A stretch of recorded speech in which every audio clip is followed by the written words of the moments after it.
oleh semua agama Konghucu, ada nggak? Atau cuma 5 agama ya? Oh, ada juga Konghucu. Ada. Teman-teman dari Konghucu, oh terima kasih, selamat bergabung, senang sekali gitu kan. Jadi Bapak Ibu, ini merupakan pelatihan yang tahun ini diadakan gitu ya. Tahun ini diadakan untuk membekali Bapak Ibu penyuluh dalam rangka melakukan penyuluhan di era digital.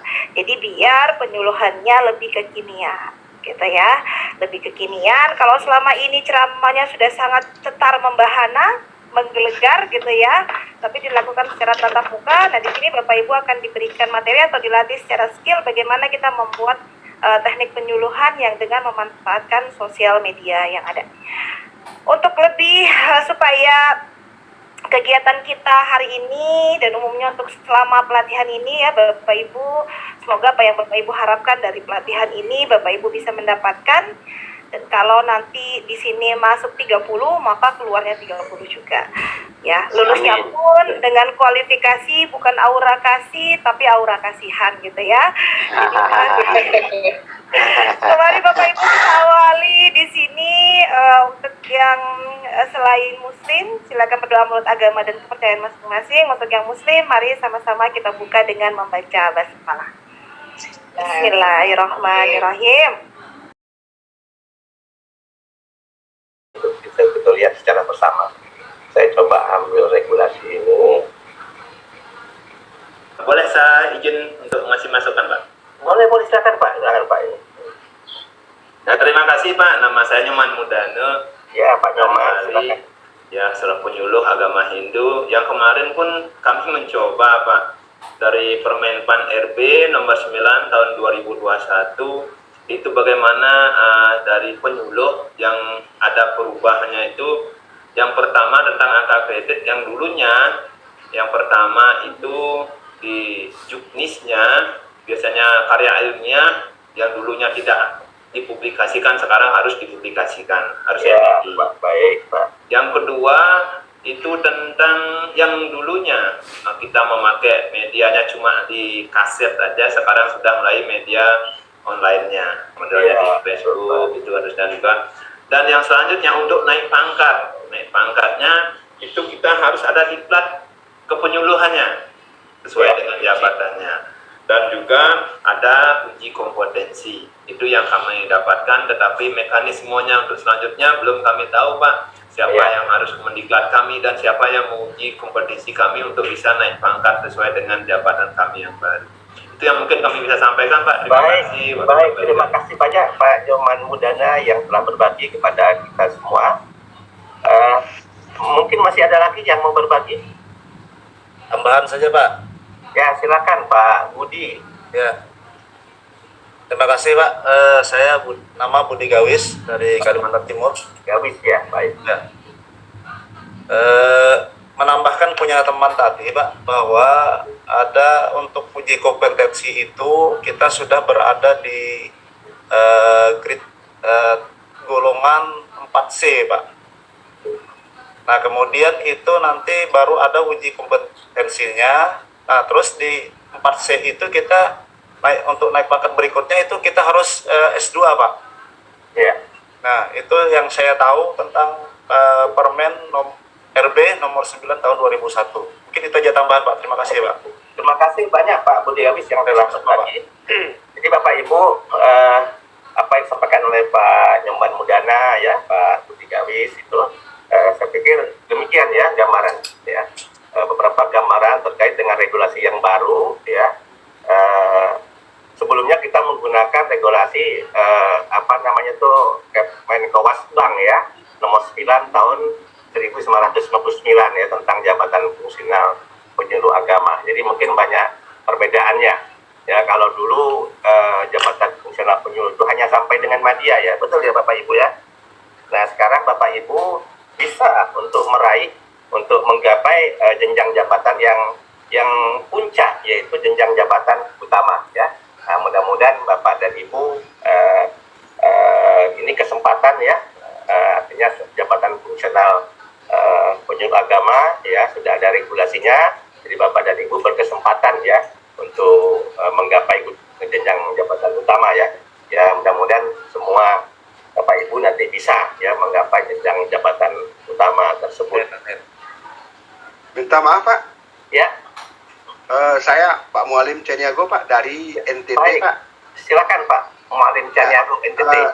Ya sedikit Pak menambahkan, memang ada beberapa hari lalu kami silaturahmi dengan teman-teman yang ada di Jakarta, kebetulan juga berkunjung ke Kupang, itu menjelaskan kepada kami tentang pangkat dan golongan penyuluh agama itu harus berpuas diri sampai cuma di 4B begitu. Sementara harus ke 4C itu memang penyuluh tersebut itu diharuskan untuk melanjutkan kuliah ke S2.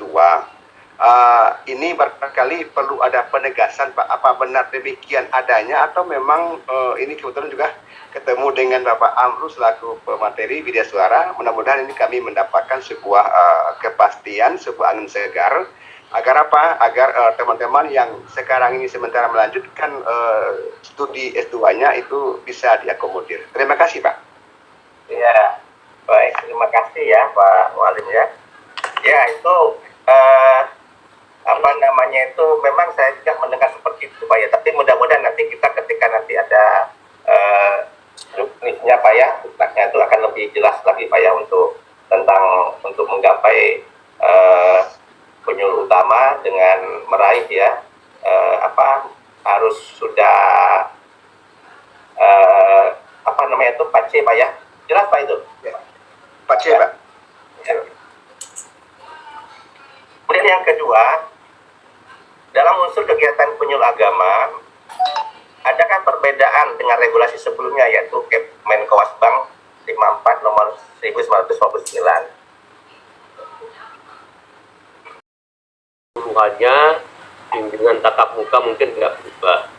Ya, Dari konsultasi itu bahasanya menjadi berubah, menjadi konseling. konseling Pak, ya betul Pak, betul. Kemudian dari sasarannya dibagi, ada sasaran kelompok 1, 2, dan 3 kalau nggak salah. Iya betul Pak, tingkat 1, 2, 3, 4. Lalu kemudian ada tambahan kegiatannya itu membuat bimbingan penyuluhan tidak harus tatap muka. Ada selain tatap muka ada melalui teknologi informasi, misalnya poster, flyer, infografis dan lain-lain. Nah, itu mungkin yang bisa kami sampaikan. Terima kasih. Terima kasih ya Pak Zaim Patoni ya. Ada lagi yang mau berbagi? Baik, apa yang disampaikan oleh Pak Zaim Patoni ya saya pikir sangat tepat ya.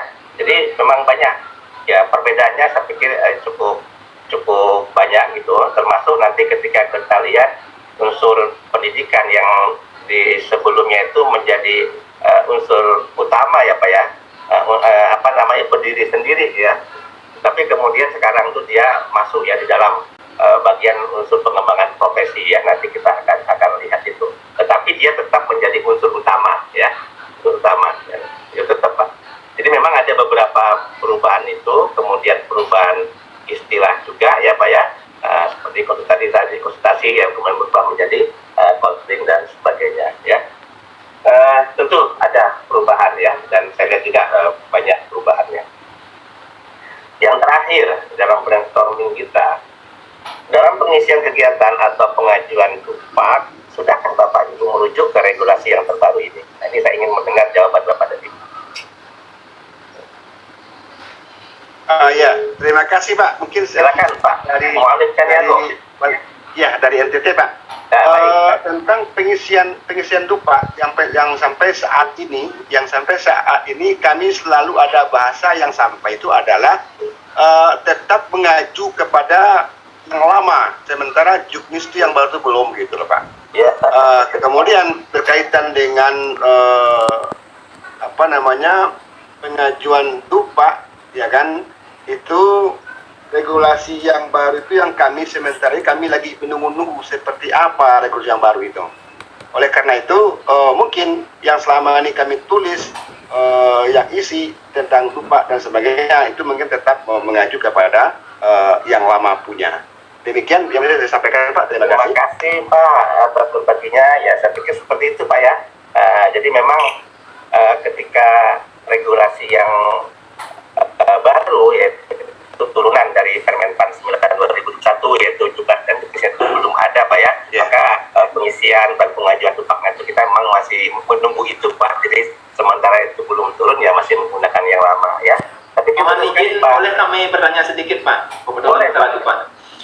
Gini Pak, kami kemarin bulan Mei 2021 kurang lebih yang mengajukan upah. Itu kemarin pun kami dari pusat juga ini dah yang kami belum terima. Kami masih memakai untuk pengajuan upah kami yang lama. Tetapi kemarin ada rujuknya yang baru dipakai oleh di tim upahnya. Sehingga kami di Dupak masih sampai sekarang pun kami belum tahu gimana nanti tindak lanjut selanjutnya Pak. Ya. Oh ya baik Pak. Kemarin saya sempat konsultasi ke Direktorat Pak ya. Memang untuk juknis dan juklaknya itu memang belum turun Pak. Ya belum turun katanya ya mudah-mudahan di tahun 2022 ini ya pertengahan atau nanti akhir itu nanti sudah ada karena memang regulasi ini kan memang maksimal itu kan 2 tahun Pak ya 2 tahun itu dia harus sudah ada regulasi turunan yang memberikan penjelasan Pak terhadap Permenpan nomor 9 tahun 2021 itu ya jadi memang saya sementara itu belum turun Pak Nyoman ya nah itu memang kita masih menggunakan yang lama ya memang belum ada Pak itu Pak saya tapi nggak tahu kalau mungkin di direktorat ini sudah ada itu Pak belum Pak ya belum Pak ya. Nah jadi memang demikian Pak kita berdoa ya mudah-mudahan itu segera turun. Nah oleh karena itu dalam masa transisi ini ya sebelum yang baru turun ya tentu kita masih menggunakan yang lama. Demikian Pak ya.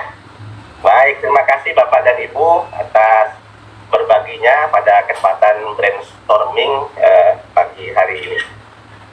9 tahun 2001 itu boleh digunakan Pak atau nunggu juga 2 tahun lagi?